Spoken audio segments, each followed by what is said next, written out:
Special thanks to Alive Soap.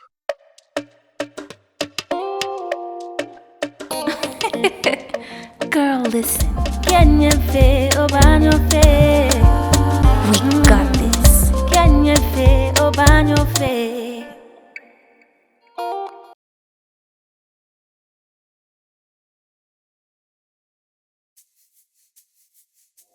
On today's episode, we explore Gukuna, a traditional Rwandan practice of labia elongation, often introduced to young girls by older female relatives. For centuries, Gukuna has been part of Rwandan culture. It was a norm in the Rwandan culture because during the past, people used it to do it before getting married. Anyone who got married without doing Gukuna, when she arrived and met the husband's family, she was welcomed. When they found out that she has not done it, they would warm up a piece of broken pot and beat her between the legs. That was shameful to her. So people were encouraged to practice Gukuna, which made that culture to be more strong. So after the genocide happened, the culture was lost. Children lost their parents. Young wives lost their mother-in-laws. People didn't have anywhere to get advice about it. I'm here to thank King Shangazi, who thought about bringing back this culture. But its relevance in modern society is sparking heated debates. Today, I visit Mukamana Dativa, a proud custodian of the practice, and Juliette Karitanyi, a human rights activist who opposes it, calling it harmful and outdated. One of the things I heard is sometimes the labia part gets swollen and some people get infection, and it also hurts from what I heard, like it really hurts. Is Gukuna a cultural treasure or a tradition that needs to be left behind? Let's delve into this complex conversation. Thank you very much. Thank you. I'm so happy to be talking to you today. I have so many questions. I'm so curious about Gukuna. What is Gukuna? Thank you very much. Gukuna is a cultural practice done by young girls from 12 years of age. It is done by pulling their labia to make it longer. It is pulled until it reaches to a certain length. It's done by a young girl from the age of 12 years up to around 35 years or 50. Some even do it in their 50s. So the labia is pulled to a certain point. There is a certain length it reaches for a girl to be considered fine. What are the benefits of Gukuna? Thank you. There are benefits of doing Gukuna. First, it helps those who are married, both the husband and wife, to enjoy while engaging in sexual intercourse. Also, it helps a woman to look good when dressed because she doesn't look naked. Those who have been done Gukuna looks naked. The elongated labia covers her nakedness. Okay, so is it sexually pleasurable for men or sexually pleasurable for women? Actually, that practice pleasures both partners. It doesn't not just pleasure one partner. It means that when they are having sexual intercourse, it makes the woman more excited, be free and feel good. The husband also feels happy. Both of them enjoy, and not only the husband. Is it voluntary, so you can decide to do it or not? Or it's encouraged and sort of compulsory, if you like? Now that Gukuna is a Rwandan cultural practice, every girl should do it. It means that if she doesn't know how to do it, she needs someone to help her, and if she knows, she does it herself. It means it's her own will. She's not forced to do it. So she voluntarily decides if it's important, and when she doesn't know, she is informed and helped in doing it. That is how it works. So you can do it at home, but you provide a service where you do it for people. So tell me about your job. First, if somebody comes here and says they want to do it, how long does it take? Do they have to come every day over a period, or can you do it in one session? First of all, the people who come to visit me are from different categories. There are young girls and women aged 35 years and above who come to see me. How it works, they normally visit me every day, whether it's a young girl or a married woman. They come every day and I attend them every day. She comes like a month or 3 weeks or 2 weeks, depending on her body. There are bodies which are hard or soft. When the body is hard, she may come for a month or even more than 1 month. But when the body is soft, she may come for 2 weeks or 3. It depends on her body, but everyone from 12 years or even older, it works for everyone. Is it expensive? No, it's not expensive. Everyone, despite her economic status, is welcome. Some are not financially stable, but all of them are welcome. Others are financially stable. Everyone is helped according to the financial status. Another thing is that when someone comes having started the practice, it takes shorter time. She may have started and failed, then decide to visit me so I can help her. In this case, it takes short time and also costs less. Another one may have never done it before, which means it's starting from the beginning, and that takes longer and it might cost more. But everyone is welcome despite their financial status. It's not expensive. Is it painful? It is not painful. It depends on how you do it and what you use. There are some people who don't know how to do it, who uses herbs or other tools which are not meant for it, and they cause problems. For people who have already used herbs and they come in there in pain, do they have to go to the hospital? Does the hospital treat people who have tried to do Gukuna? Thank you. Let me start here in Rwanda. Many have tried to copy from me and did it to others. When they are not attended well and later watch my videos, they realize I do a greater job. So they make a decision to visit me. A number of them got messed up by people who attended them or even did it to themselves and messed up. First, they use bad herbs and they cause them rashes. There are others who lie to them and prescribe some medicine that causes infection and other different things. When they come to see me, I ask them to first visit a doctor. Some even caused bruises on them. There is one who asked to tie a thread. I like to give this information to help anyone they might tell to do the same. She went to do it somewhere else and she was told to tie a thread, promising that it would also work. She went and did. When she came to see me, it was almost cut off. I told her to visit a doctor and she was treated and then come back, and I personally did it for her in the proper way. That sounds terrible. Have you done Gukuna on yourself? When we were still children, because for us we did it when we were children. We did it at school. As you understand, I did it a long time ago when I was still a child. And as we showed each other how to do it, I mastered the art and it became a profession. And in your experience, or from your experience, does it do what it's supposed to do? Does it really bring you more sexual pleasure? Yes, I get it because I can teach people what I don't experience. I really feel it. It is very good. So it's definitely better than women who have not done it? Yes. Let's talk about men. Do you have men coming here with their wives? Is Gukuna something that men also ask for to be done on their women? Many men, because they like it, they bring their wives. You find that many of them bring their wives, maybe for a woman who didn't know because they didn't have aunties and got a chance to be told it by her husband.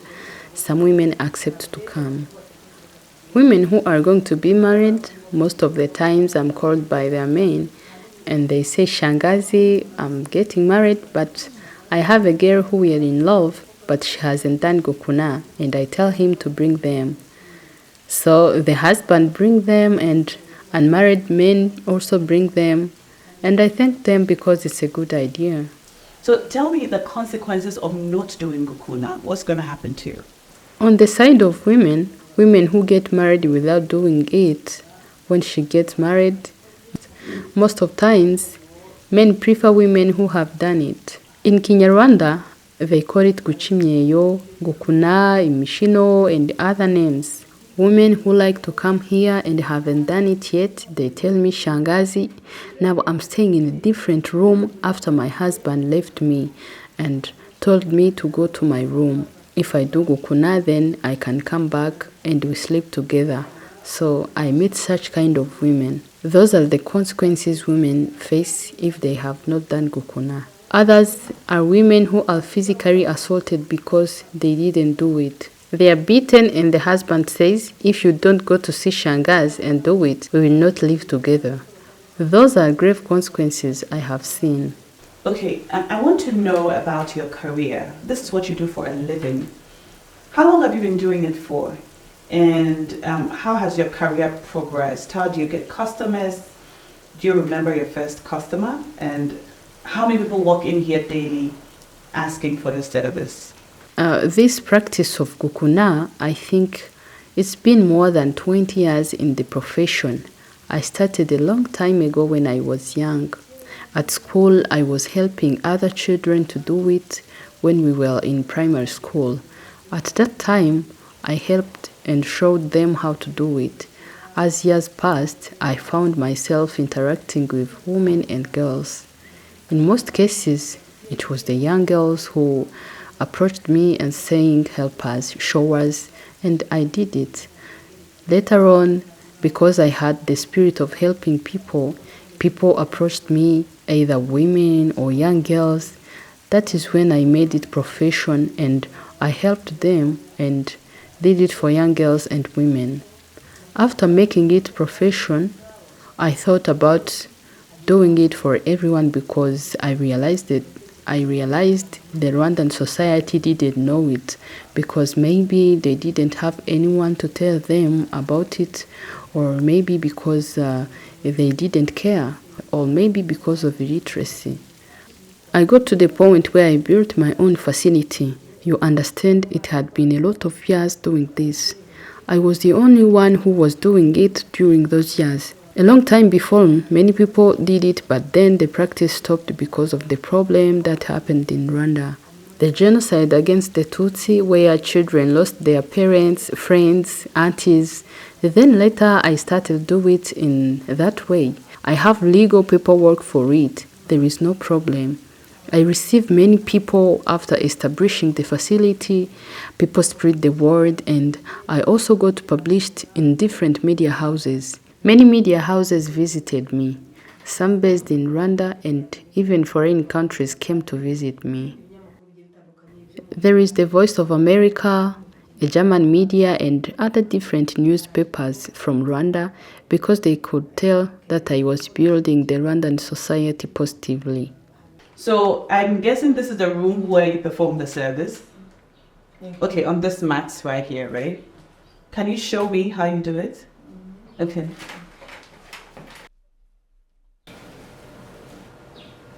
Okay. Okay. How to Gukuna? This is a genital part of a woman. This is the clitoris. So how to Gukuna? You grab like this and pull these parts. You grab like this and pull the parts that are on the sides below the clitoris. It's these ones. These you grab them and pull them downwards like this. You avoid pulling on the wrong part. You avoid pointing your thumb. You avoid pointing your thumb, but make them straight like this. Then you pull downwards. You must pull until it reaches on the finger, until it reaches here. I think that's all what I do. Every day. How many minutes a day? At least 30 minutes in the morning after you wake up. For 30 minutes. Why do you do it early in the morning? Your skin is normally soft. In the morning, the skin is soft and you can pull easily. And how many people, how many women in Rwanda have you helped? There are so many women. As you understand, for the 20 years I have been doing it, I have helped so many of them. They exceed 1 million. Millions of women. Wow, you've been busy. Now, you told me that you have 2 customers coming in today, right? Can I talk to them when they come? Yeah, no problem. Thank you. Shortly after my conversation with Shangazi, this young lady arrived for her session. Welcome. How are you? I'm fine. I came to Shangazi so she can help me with Gukuna. I hear my friends talk about it. I personally don't know, so I came seeking for her help. No, I'm not scared, because if I was, I wouldn't be here. First of all, they say that it's good.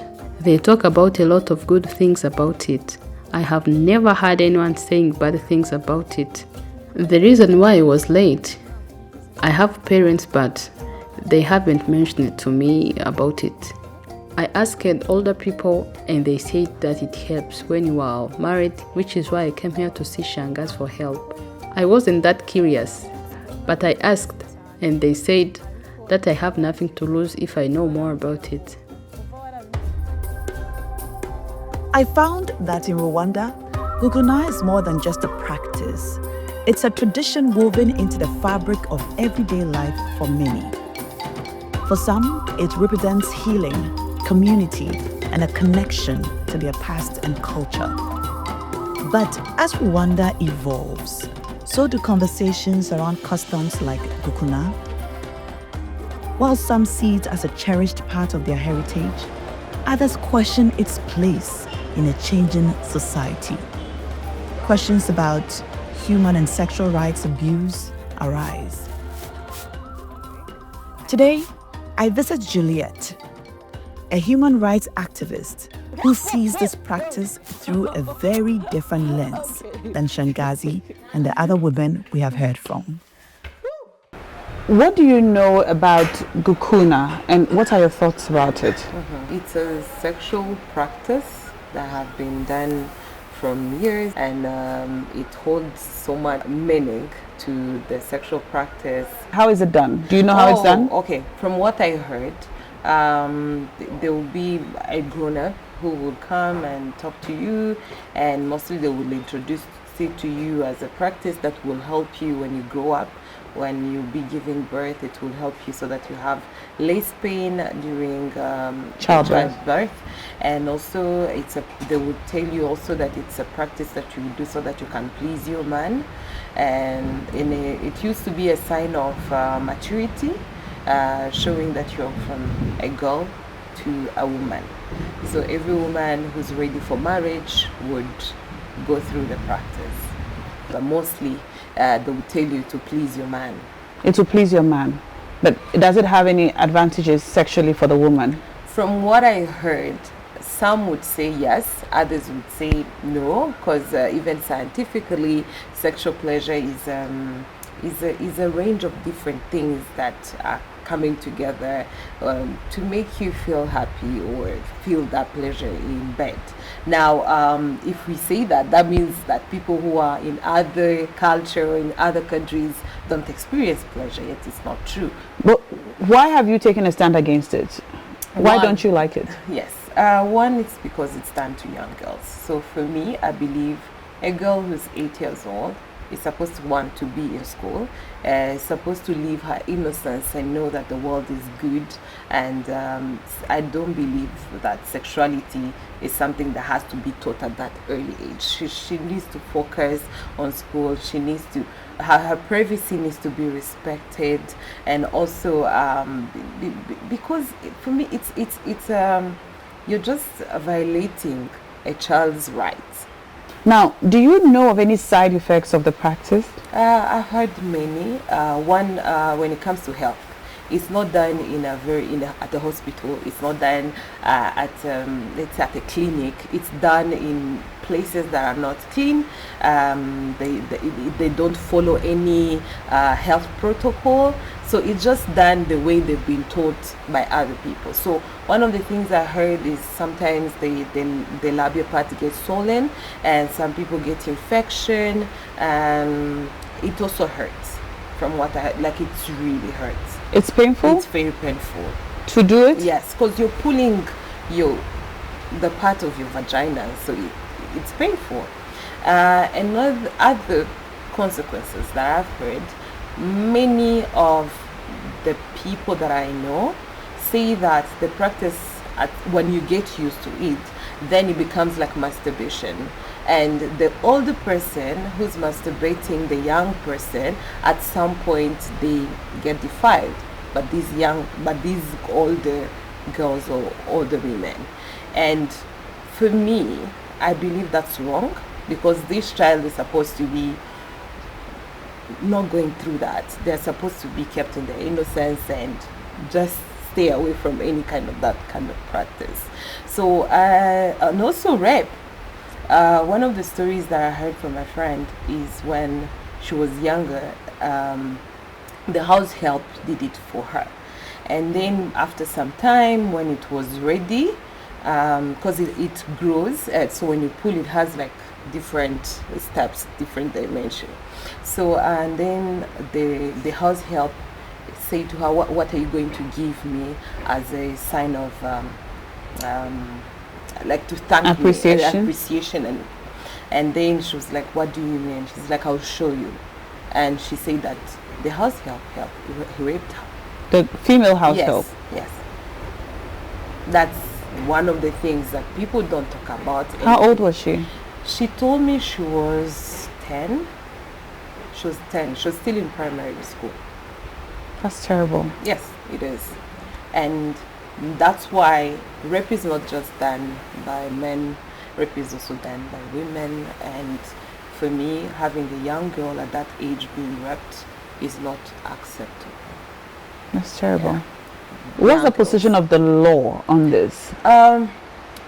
Definitely defilement. It has like if you use any object or any body part to a young girl, then that you're doing defilement. So I believe that is one of the things that for me I feel like we need to discourage and show that. But the law does not frown on it, so it doesn't. You will never find in the law that Gukuna is not. Why do you think that is? One, there was a time where it was part of the FGM, and at some point it was removed. I don't know why it was removed. Some people say it's not harmful. It's not harmful. As harmful as because FGM. This is a modification, not like mutilation or mutilation. So and then it's viewed that it's less harmful, but it's still painful, and it still changes someone's body. It's not reversible. It's not reversible? It's not. So if you don't want it anymore, what do? You have to go through surgery. Wow. Okay. Interesting. That's definitely unusual. And I really want to tell women who feel shame, carry shame for having it, because they were young. It was done to them. And it's not reversible. And it's not reversible. They shouldn't carry that shame. I know some people in this generation who will not even say it, that they have it. And that's where I see the problem. Like, because those who have elongated labia face discrimination, and those who haven't face discrimination as well. Those who So have you it can- face discrimination how? Because apparently who have even it. those who Those who have. don't have it, those who don't have those it. who don't have it, apparently before they get married, some of them have to do it. Yes. So what discrimination could those who have it face? Because in this generation, for people who like, they will listen to people like me, or they sometimes they find partners who don't like it, and I know some girls who have been rejected because the partners did not like it.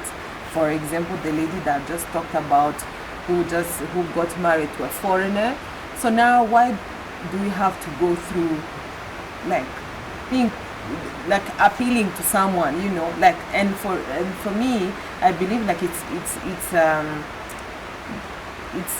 something that was done to them, that they didn't choose to do it because they were young, you know, and they don't have to carry that shame, you know. So yeah. What would you say to young girls who are watching us now, Yeah.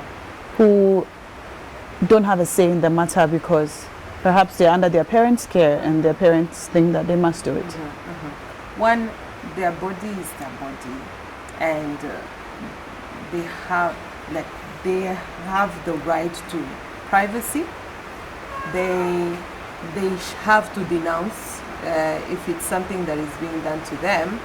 They have to say it. They have to tell people who would listen, because sometimes it's very hard when you come to a society that believe that it's okay, but they can, if they can trust someone, especially in A safe space. a safe space, they can go and say that I don't want to do it. Because I also know that it's not as heavy as it is for other FGM. Like I believe that if a girl refused to do it, they wouldn't like force them. That is one thing that I have heard, at least. Like, you're not forced. They will introduce and then, you know, tell you how good it is until you do it. But if you refuse, they wouldn't like force you. So if you refuse, you have the right to refuse. You have the right to You have the refuse. right to refuse. All right. Yeah. Juliette, thank you. Thank you so much. It was a rainy Saturday evening in Kigali, but I needed more answers. If Gukuna was to enhance sexual pleasure, then I needed to talk to the men as well. I needed to find out what Rwandan men really thought about Gukuna.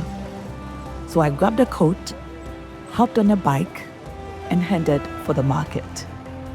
Is a Rwandan cultural practice that people have embraced for a long time. It is growing in Rwanda to the extent that girls who has not undergone the practice might be considered out of touch with tradition. She could even face rejection during marriage. And if a man finds out she did not undergo the practice, he may kick her out. Gukuna is a Rwandan cultural practice carried out by our sisters and wives and Rwandan girls and women. It is mostly done by young Rwandan girls. It is often referred to as gucinyeyo. It is a tradition that Rwandan men value. This practice brings happiness between both partners. It creates happiness among men and women. The man can be happy and the woman can be happy too. It brings happiness between two partners. The one who has not, there is no happiness. The one who has, it is very good. Umuco w'Abanyarwanda tukomereho, umuco w'Abanyarwanda yenga umuco w'Abanyarwanda tukomereho.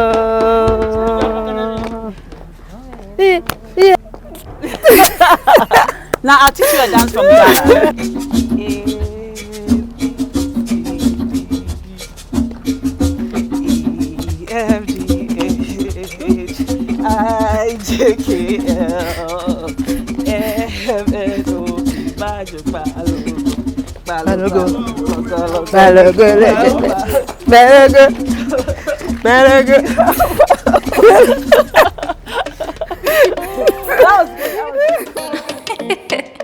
Girl, listen, we got this.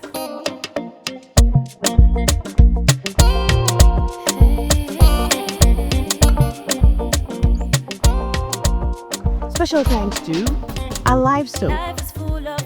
We Got This Africa is an April Communications production.